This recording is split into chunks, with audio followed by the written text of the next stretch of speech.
Hello and welcome back to the Sideline Live podcast. You may have noticed that I've been gone, and I have been, but I was busy working on the Paralympics and the Olympics, and even got the chance to go to Paris. But more about that later.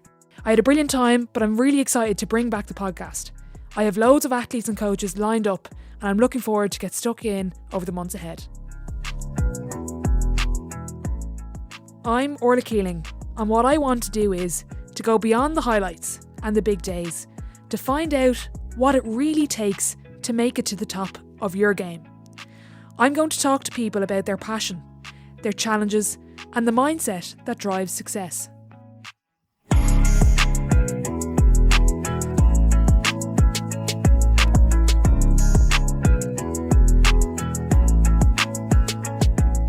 Okay, delighted to be joined by 2021 Footballer of the Year, Kieran McGeary, and actually one of the busiest men in Ireland, so I'm delighted I've managed to get him sit down and chat to me for a while. Kieran, how are you going? I'm all good. I'm 100% a good Sunday morning and right to Christmas, so I can't complain. Very good. Come here, the backstory to this is we met at the Steven Poacher coaching conference. Well, actually, I was following you and nabbed you for a quick question at the end. So I said, will you come on? And you said yes. And you obliged. Just interested to hear, it's not often that we see a top intercounty footballer coaching already. What was the kind of bug there? When did you start that? Do you know what? I actually have been down to watch that coaching clinic for the past number of years. So I had, and I thought it was very good. A lot of people had it to meet new faces. I was down, I think it was maybe last year whenever Niall Morgan done it. I thought it was class. And then Poacher was over a team at the time, and they come up to Gervahi for a training session, and they actually just asked me to take it. So I took it for 45-50 minutes, and all the boys come down to the restaurant after for food back in Purray, and they stayed for a lot of hours. So that's how it sort of come about to start with. Then I got a message one day just to say would I be interested in doing it. I've also heard James Horn and whatnot was going to be there. I said I'll definitely help out if I can. What teams are you coaching yourself? Is it a school team or? I was over the year 12s this year. So it was last year. It was actually a school friend of mine, John McKeever, asked me to come in and help out with his club team, Portland Home. So their Division 1 Antrim football team. So I was down there. So they had the pleasure of listening to me for a full year. So it is. And interested as well, like you going up to the coaching conference, is that just to get the little 1% that you can bring to your own game, or was that from a coaching perspective you wanted to learn? Oh, probably both. Definitely for my own game, but then obviously if that's the type of role or route I plan on taking after my own playing career, then it's nice to collect all them wee nuggets as you're going along now, and get as many of them on board as possible. They're all very informative. They're all very relevant to the game today. And sure, look, if you could pick up something from them, they're worth a going to, Yeah, absolutely. There might be one thing you get, and that I think is always worth the trip. Yeah, definitely. Exactly. When you look at the coaches that you've had during your career, what are the qualities that you see when you look back in the really good coaches that you kind of realise, oh geez, they were very good at this and that? Is there any trend or pattern you see with the good coaches? Thankfully now, hey, I've been lucky to have a number of good coaches. I love it. I love a coach with energy on the pitch. I love a coach who's bouncing about and they're sort of bubbly and they're in the middle of it, and they maybe not be afraid to stop and fix things and sort it. I love that type of coach. So do change things up as well. I've had a number of coaches, and I love that challenge of just going. And you have to really focus in on training because you don't know what's going to be through at you. And then I would also love a coach to pick things out, pinpoint people who's doing extra well, or pinpoint people who's maybe not tuned in tonight, because that gets you fired up. So someone who's really bouncy and loud and vocal, someone who's spotting and fixing, and then someone who's encouraging but also calling you out if you're going through the motions. Do you know the way you can sort of get into the habit of a straight line fist passing drill and you're just bouncing about it? But no, but many's a coach now I've had to give the wee roar of my name just to get me going. Why I'm smiling is that was the biggest thing I thought from your pitch session was, oh my god, he's so much energy and he's bringing so much energy to the players. And even you're saying there, I remember you were doing that there's a couple of drills you did, but the one where it was like the single line hand passing around the pole, and you were going into like you stopped the whole thing. You were like, look at the detail, and you were like the angle that you're running, and I actually Yeah. recorded you doing that. I thought it was brilliant, and even it's funny that you're now coaching and you've now probably taken the best bits from the people that you've seen and tried to do it yourself. So there you go. Yeah. And in terms of then when you look back growing up, like was there a point where you realised, oh, I have a bit of talent with this, like I could pursue it? Do you know what? As a young person, do you really ever know that? Do you know what I mean? Do you really ever know if you're really good or on the fringes, or what your expertise are? Do you know what I mean? Like I'm taking a first year team there at the moment, and I can see those who have a skill set way beyond the others, but they'll not work as hard as these other guys. Do you know? So I don't know if you really figure out your physical abilities at that age, but I just loved it. All my friends were doing it, or that. It was huge in the school that I went to. We had some deadly coaches. We had Peter Kahneman taking us in first and second year. So, like, what more did you really need to love the game? And sure, anything he was going to be saying, or Adrian O'Donnell or John McKeever, any of them teachers that were in that school, anything that they were going to be saying, you were going to be taking it all in. So you were, so probably just a love for the sport at that age. Did I realize that maybe I was I was loving it as much as I was? Probably not. You just went with it. You just packed the bag every day and you brought your boots and away you went. You know? Yeah, but that's what they all say, and even that's why players. I was listening to something recently. It was all about the players. Why do you actually do it? It's like enjoyment and friends, and even trying to keep that going when you get a bit older. Like, when did it Yeah. click for you? When did Tyrone start coming into the picture? Um. So like you obviously done the development teams, and then you done the development teams, but it was kind of like a message was sent on a Friday night. Can you meet at Ballygolly roundabout tomorrow morning? We're going to play in a tournament. So like my dad does not know if a ball was blown up or stuff. Like he's absolutely no interest in football at all. So, but he always would have taken me like wherever I needed to go, length of Ireland. He always would take me. Same with mum as well. So they had no issues doing that. So I remember going to a couple of them development teams, and I could have took it or left it, honest to God, because he'd have been maybe working on the farm at the time or something, and I knew I was missing out on a bit of crack down there, so I could have took it or left it. And then once we got to minors, you know, and there was one particular minor year that I didn't get on the team. I got dropped at the last trial, and I remember being raging about that, absolutely ripping. Because I thought I had done right and decent, and then I didn't get on with it. But it was a year. It sort of wasn't my age group anyway. I was a year young for it. And then I went to watch a few of them games, and I had won the first round of Ulster, and maybe it was last minute free kick or something done it for them. Then they got to the next game, and there was a club fella, Brandy Burns, was actually playing on that team. And I mean, thinking at that time, she's that's class. They're playing for their county in front of a big crowd, and I'll give this another rattle next year. And then probably from there on, got a bit of minor success. So we did. We won the league, and we won the Ulster Championship. And then I started to meet boys around the county that I had been playing against with Pomeroy, and stuff. Um, and then after that, just probably after the minors, then it was kind of like, I'll give this a rattle here and see where it goes. And then you just, you just go with the flow. You enjoy it that much, you just keep coming back. Yeah, well, it's funny. I've noticed already that I don't think you're the type to overthink anything. Just kind of go with it, and sure, Hey, we give it a lash. we're giving it a rattle here and see what happens, sure. When we were chatting on the day about trying to balance your time, and I had obviously read an article. I think we were chatting about it before, about how you manage your time and everything that you do. Just the biggest thing that struck me was this is great insight for any player that's kind of up and coming in terms of age group, more so like teenagers starting to go to college and trying to balance life outside of sport, and life these days is so busy.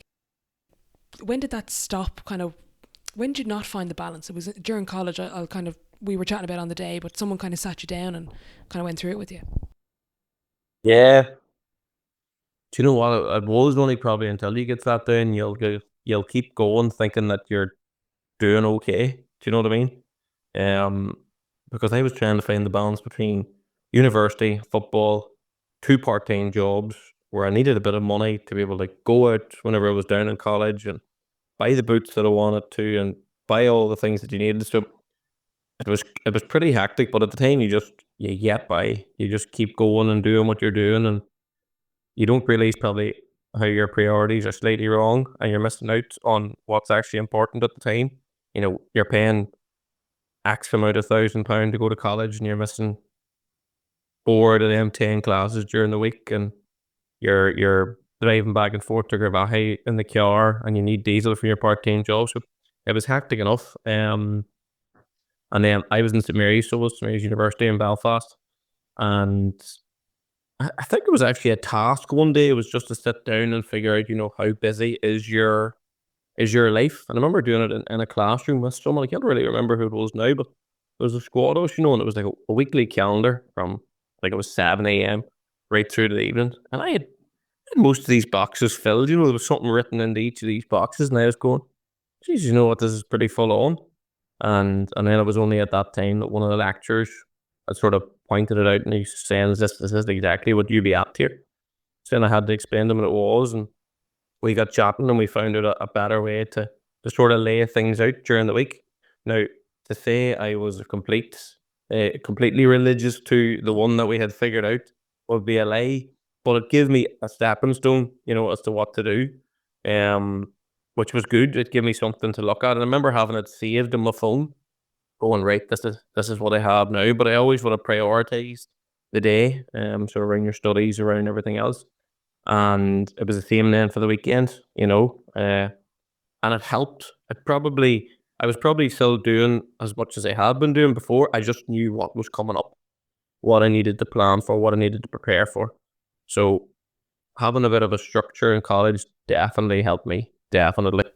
And as you say there, while you might not have followed it to a T all the time, it gave you that structure and it gave you an idea of this is how I could do it, or this is what's coming up. Like, that's probably half the battle, is actually just sitting down and putting something in place and just having a base that you just kind of learn from.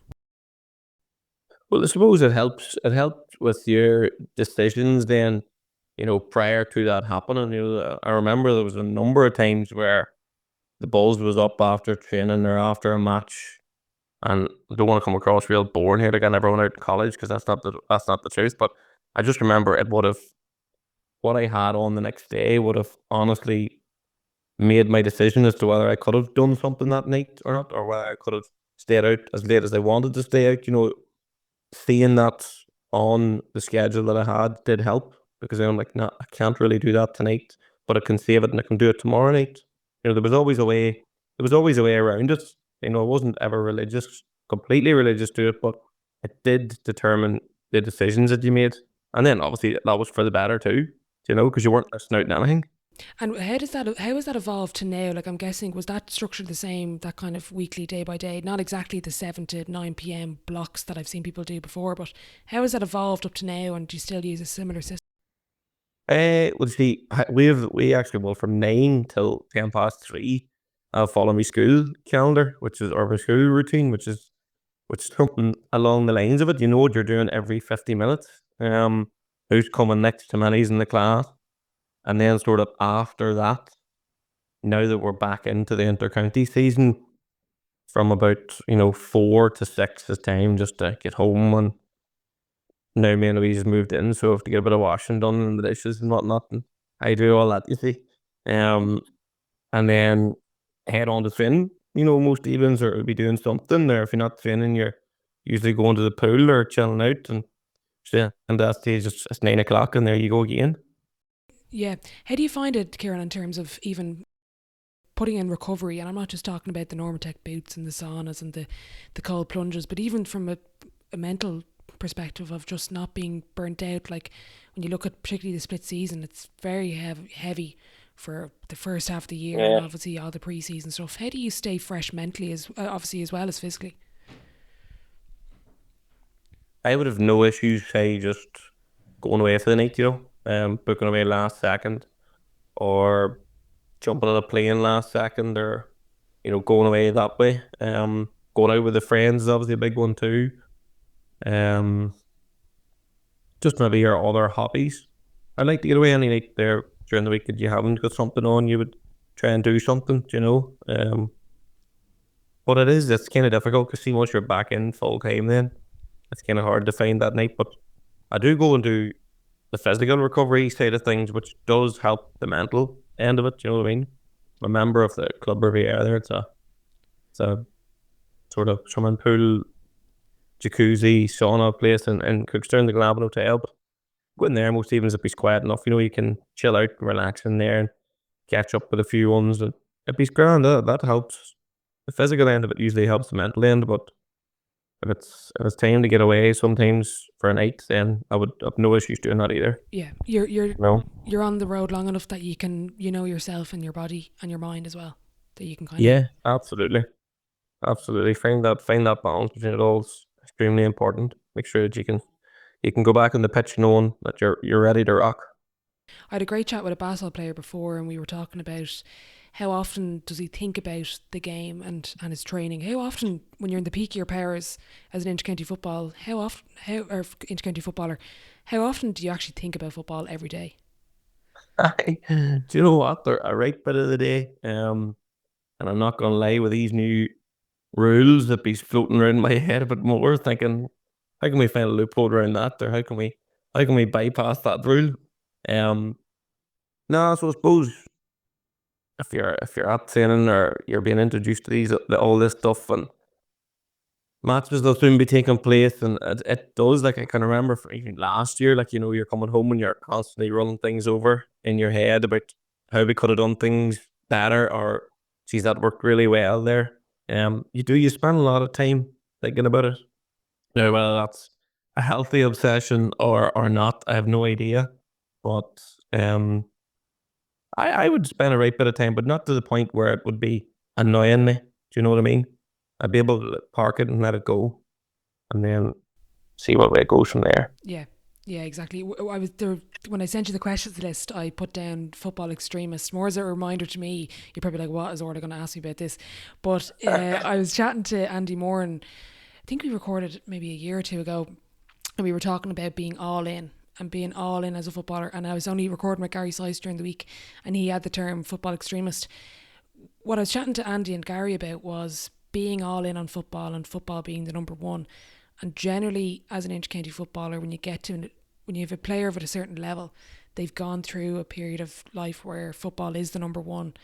And do you think, have you gone through that? And I'm interested to hear your thoughts on. Andy was kind of saying, he was like, if you want to get to a certain level, he was like, I think you do need to be that all in for a little while. Was that your experience? Yeah. Hey, every player will come across that, definitely. Um, I have been, I still am.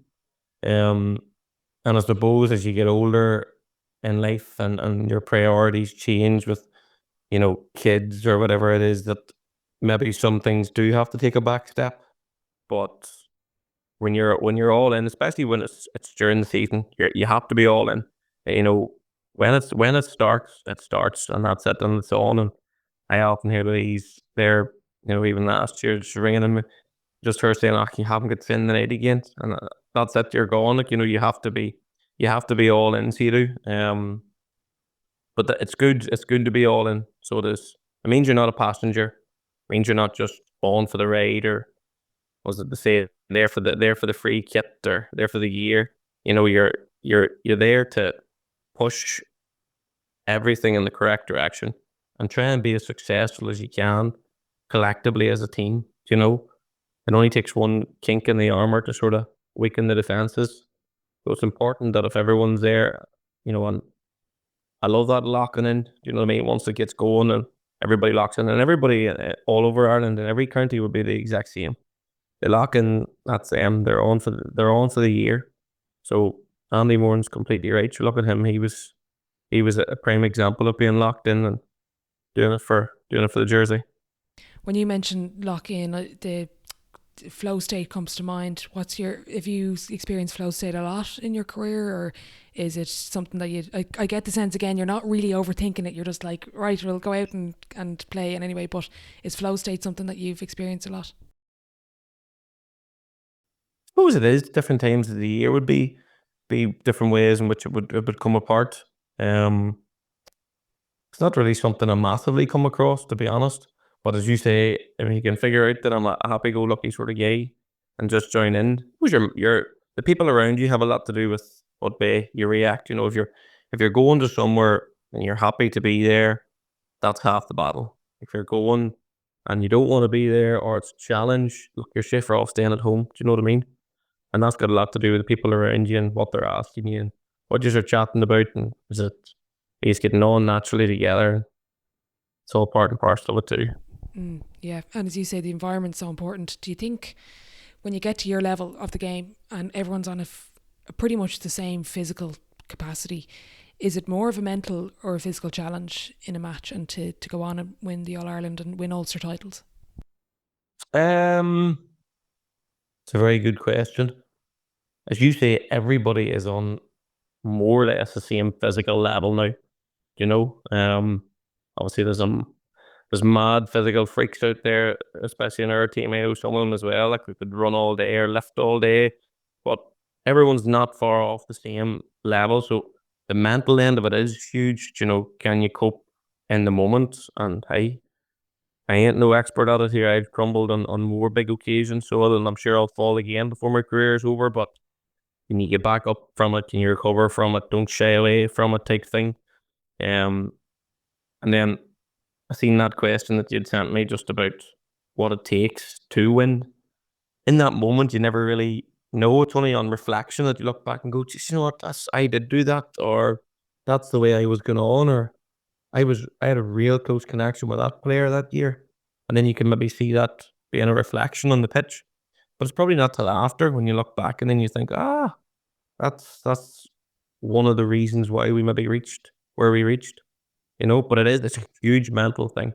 And I don't really like looking too much into the mental side of it. I think physically, if you can try as hard as you can on the pitch, you'll not be far away. But there could be a big moment where a real true mental reflection will be, or decision will be required. And it'll be up to you to sort of make that same one. But don't get me wrong, they bounce off each other. And I get the sense from chatting to you anyway, correct me if I'm wrong, but when you're doing the physical stuff, are you clocking that up in your head of that's the 1%? You know, you're kind of but as in like I've done the training, I'm building that confidence anyways. You don't really need the huge amount of mental preparation.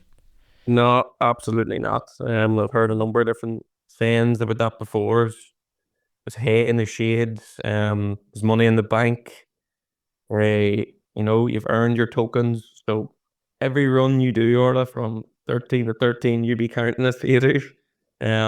Every rep in the gym you do, you be counting it. No, that's a huge thing. Knowing you have a bank of work done is huge because it probably is one of the one things that will pop up when things aren't going well. You maybe question yourself, going, "No, don't have it here in the legs," or "Do have it in the legs."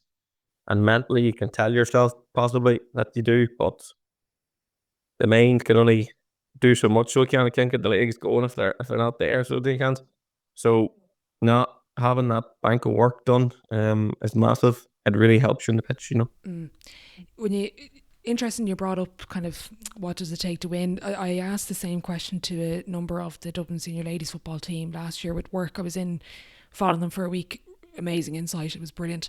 And I asked a couple of the players and management when I did an interview with them, what does it actually take? And what I found so unique about it was they all gave a different answer. None of them said the same thing. And I actually have it written down somewhere. I'll send it on to you after. It was brilliant. And they all gave a different answer. Like, you have to all be aligned on the exact same page. You have to push yourself beyond what you think you're capable of. Someone just said everything.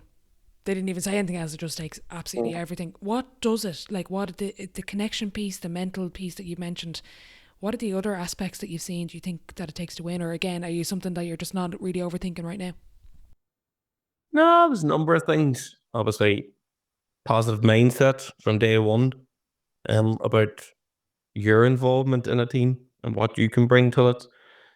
You know, we talked about their disciplined routine, you know, small disciplined routine, um, dedication to those small daily improvements away from the coaching side or away from the pitch and the training side of it.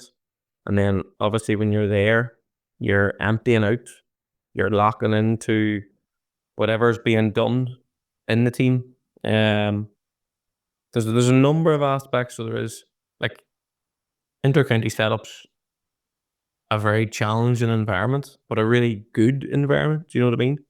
Like I come away from training feeling happy about what I've did or the effort that I've given.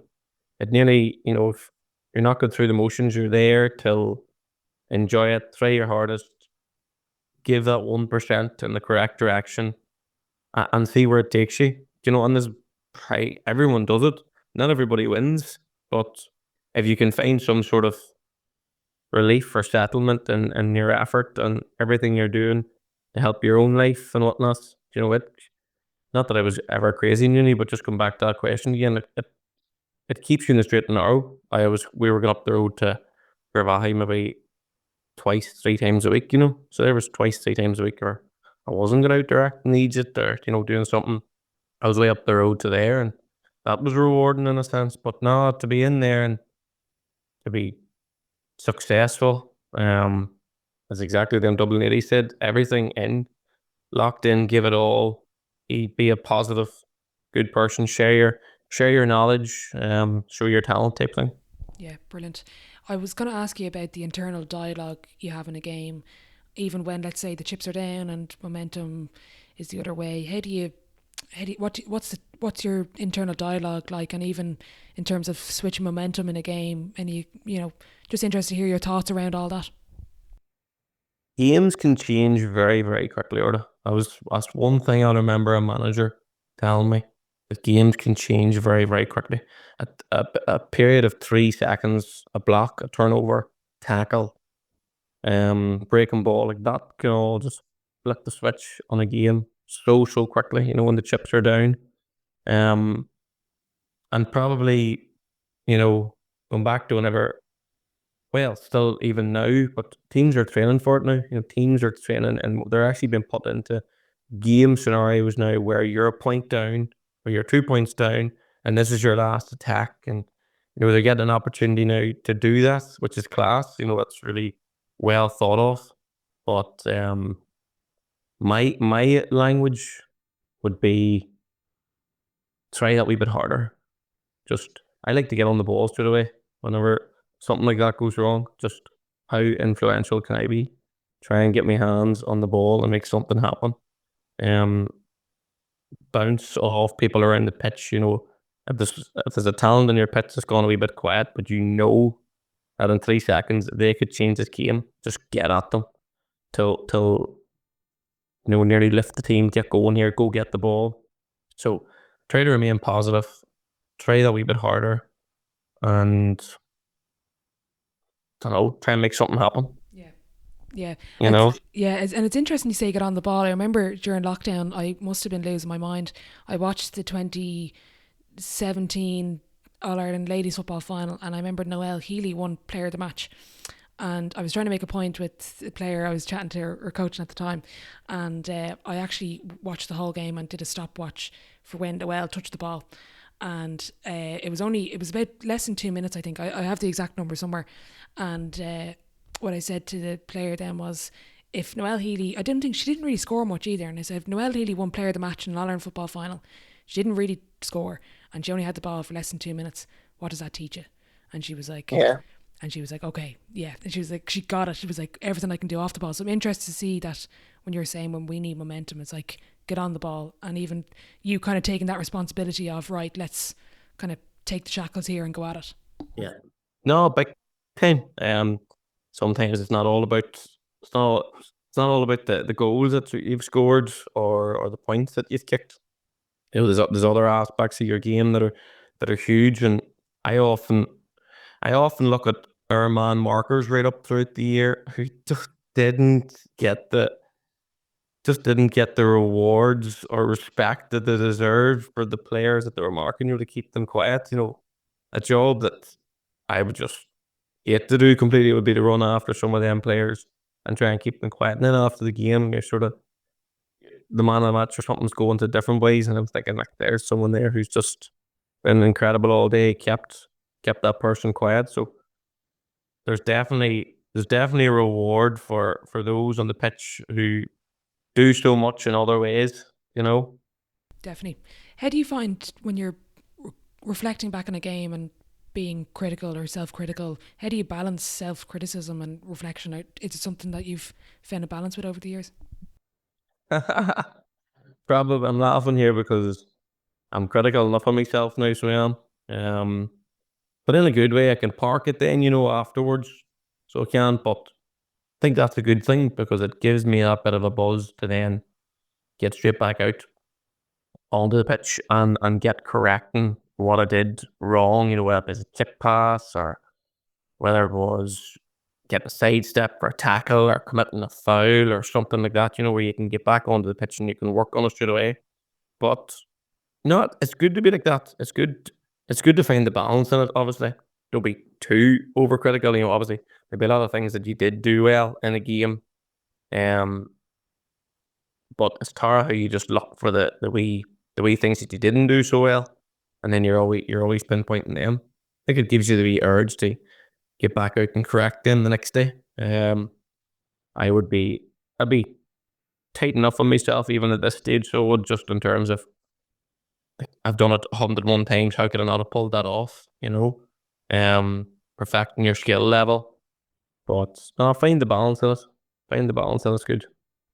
When I ask pretty much every guest the same question about their definition of success, and I suppose from your perspective, Kieran, how has it changed during your career from start to now? Probably not very much, to be honest. Success for me, and it'll change for different players and different positions and on different teams and whatnot. But success for me is if you're not holding sort of something at the end of the year. Well, like, that's probably wrong for me to say, but in my eyes, you need to have something collectively, and you're celebrating as a team at the end of the year for it to be true success. Yes, there'll be different things that will lead to that success, like individual wins or individual starts or whatever. But for me, it would be at the end of the season, have we got something here that we can be put down in history to say, there's where we were successful, and that doesn't come about every year, which is why when it does come about, it's so special and people really enjoy it, and there's pictures and whatnot taken. But it's like going to under 10 games now. Teams get beat and they're still getting medals in here. What's going on here? But we'll not go into that one. Yeah, that's another podcast in itself. We won't go into that. Interested to hear as well, from your playing and now your coaching perspective, what's the most underrated skill in the game at the moment, Kieran, that we're just not really paying attention to? I think we're going to see a lot more of it this year. The kick pass, the weighted kick pass, a perfectly angled ball, just played to the flat side of a player, one bouncer, none straight into the chest. And it's something you look back and you will remember. I remember Stevie O'Neill pinging passes and Muggsy pinging passes, and it all just arriving to the chest, like, as if like 40 meters here, no bother, I'll just do it now. Um, we probably haven't seen as much of it now. Don't get me wrong, there's teams out there who are quality at it, the Kerrys, the Dublins, but there's probably too many teams got away from it. And I think with the new rules this year, we're going to see an extreme level of kick passing starting again. Yeah, brilliant. And not hiding away in the hand passes and hiding away from mistakes. No, because you're gonna be put under more pressure now. Removing the keeper from touching that ball would mean that, it's 1v1 territory here, or I have to lift my head and I have to find that pass, and then at the same time there has to be somebody running for it. You ain't going to kick it to nobody. So no more hiding maybe behind the hand pass. Kick pass will be, or sorry, the kick pass will be a huge part of the game. Name any inter-county team that doesn't have a killer inside three forwards. It's, and for them to be up there 1-on-1 and get half an inch of space, I don't know. I wouldn't want to be a cornerback in some scenarios. Kieran, I won't keep it for too much longer, but just interested to hear as well, when you're looking at being a top player, like, what are the key pillars to being, when you look around your dressing room, what are the qualities and the traits that you think it takes to be an elite intercounty footballer? Like, I'm thinking of the pillars to performance, even like the physical, the mental and stuff like that. Um, I suppose obviously the pillars to being a successful or just an intercounty player. I'll go with successful. I've heard a lot about getting there, but how do you bridge the gap to success? Uh, you have to have probably elite combination of both mental and physical ability. Um, Good mental toughness is another one.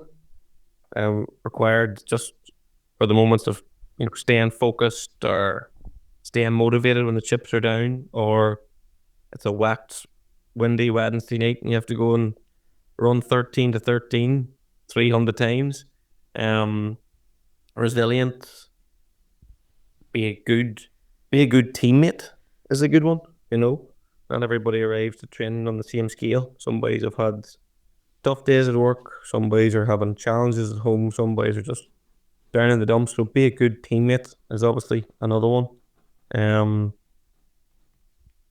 be supportive, be encouraging, be a motivator. There's loads of things. There's a wide variety, and I'd say everybody could pick their top four, and everybody's top four would be different. But they would be mine. Obviously, good physical, mental ability, be mentally tough, be motivated or a motivator, be resilient, and be a good teammate. Brilliant. And I love the fact that you said there everyone could have 4 different ones. Yeah. It's no one answer to it. No, absolutely not. Everybody's different, so they are. Yeah. I don't know, did you have a chance to look at any of the, I don't know if they've actually even released it, but the GA coaching conference was on this year in Croke Park. It was absolutely brilliant. And one of the speakers, yeah, it was, and I think they recorded everything though, so I don't know if it's released yet, but one of the speakers was David Sharkey, and he does a lot of work with Ronan O'Gara in La Rochelle, and he kind of was one of the opening addresses for the day. And something that really struck with me, he was talking about what's our North Star, and he used a Formula One race driver as his kind of method to kind of get the point across. And just interested to hear what his point was. It was like, he was talking about your purpose and why you do things, but he phrased it in another way that I haven't heard before. He was like, what's the feeling that you're chasing, and if that feeling wasn't there, then you wouldn't do it. Interested to hear what's that version of you as a footballer. Probably just to better yourself every day. God rest him, Jody Gormley passed there, and the podcast he done.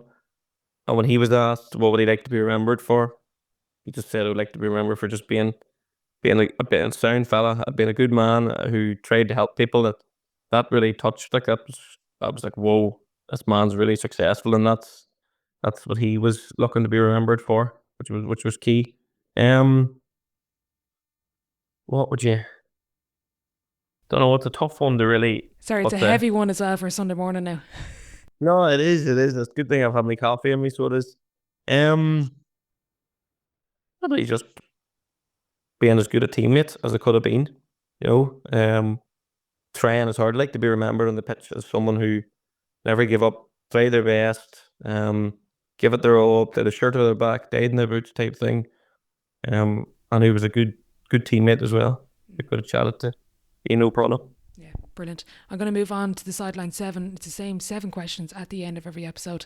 I've given you a bit of a heads up with these, Kieran, so no pressure. I'm expecting some good answers. Question 1, and I don't know if you are a bit of a quotes man or not, but what is your favourite quote?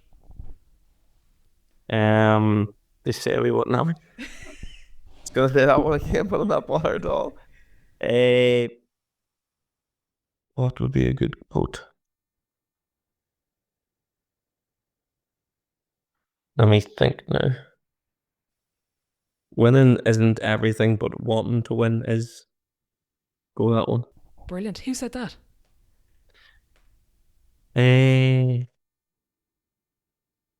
Was it Vince Lombardi? Okay, yeah. That's a brilliant one.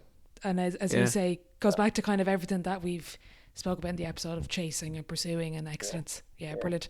Question 2, best sporting event you've been to, and you pick one as a fan and one as a player that you've been involved in. Well, the fan one was definitely just recently, because I was at it with the All-Ireland hurling final last year.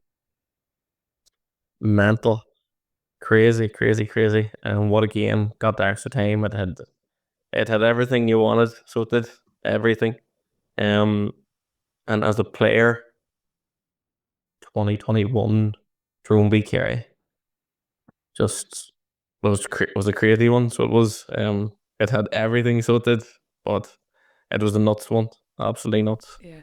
I did actually chat to one of the Clare coaches during the week, and I'll just quickly pose it to you in terms of I remember watching it and I went to the extra time rather than the replay, and we were talking about it, and even like I remember the lads, geez, it was some battle in normal time. Never mind going to extra time.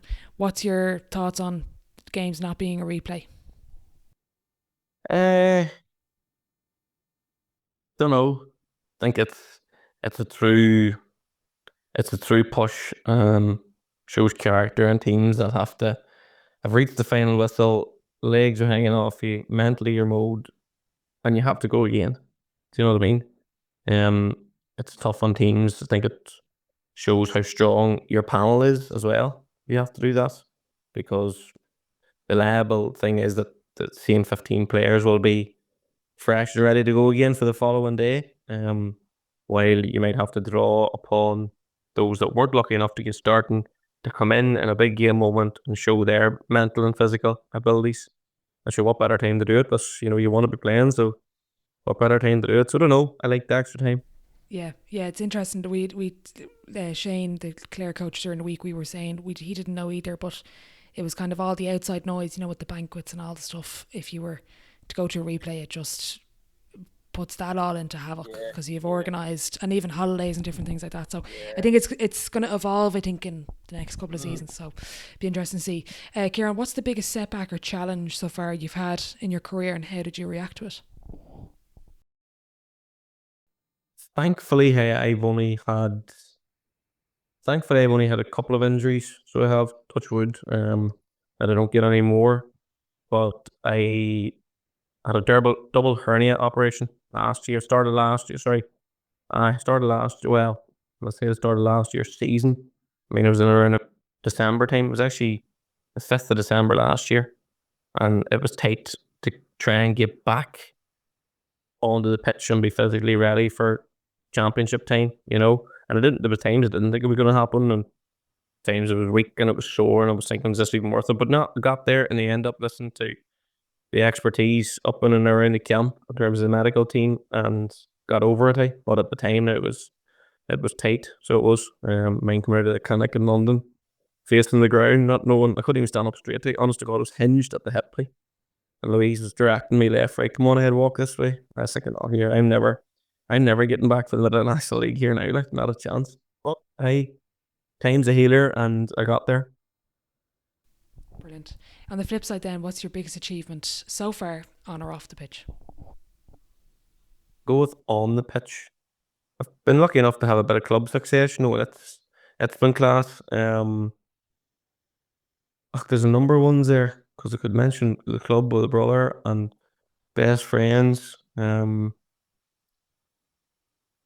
gonna go with the All Ireland success again in 2021 as well. It was really really good. Considering the year that it was, all the rest. It was special because I always wanted to do that, and then when you get there, like, oh, thank God. You know.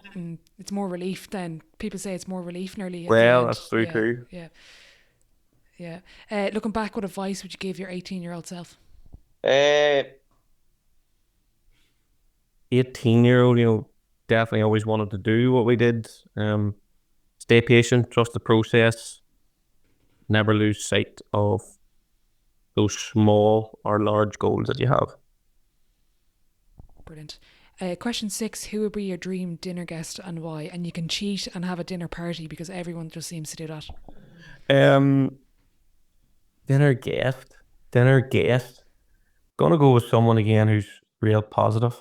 Um, I'd like to be in the presence of Jurgen Klopp. Just the way sort of transformed that Liverpool team.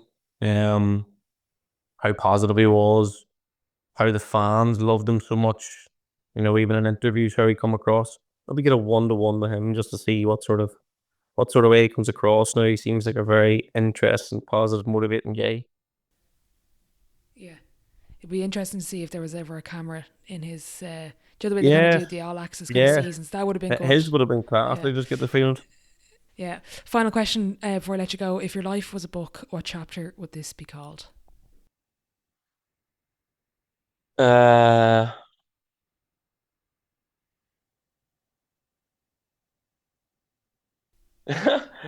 That's a very good one. Two, the journey continues, or here we go again. Brilliant. Brilliant. Kieran, I'll leave it at that. Thanks so much for your time, and look, best of luck with the season ahead. Looking forward to seeing you in action again. Well, thanks very much. Cheers.